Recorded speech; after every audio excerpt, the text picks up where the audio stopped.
இது இனிதுங்க. இன்னைக்கு சமையல் தாங்க. டெய்லி காய் சாம்பார்னு போர் அடிக்குதுங்க. அதனால் இன்னைக்கு பஜ்ஜி சுட்டுட்டேங்க. லெமன் சாதம், தயிர் சாதம், பஜ்ஜிங்க. வெங்காய பஜ்ஜி, இது வெங்காய பஜ்ஜிங்க. அப்புறம் இது முட்டை பஜ்ஜிங்க. இது வாழைக்காய் பஜ்ஜி. இதை போட்டுன்னுக்குறேங்க. அவ்வளோதாங்க. இது மாவு பாருங்கள், இந்த மாதிரி திக்னஸ்ஸாக இருந்தால் தாங்க பஜ்ஜி புசு புசுன்னு வரும்.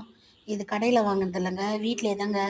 கடல மாவு மட்டும் வாங்கிட்டு வந்து அதில் 2 ஸ்பூன் பச்சரிசி மாவு கலந்து அப்படியே சுடுறதுங்க. எவ்வளோ புசு புசுன்னு இருக்குது பாருங்களேன் பஜ்ஜி.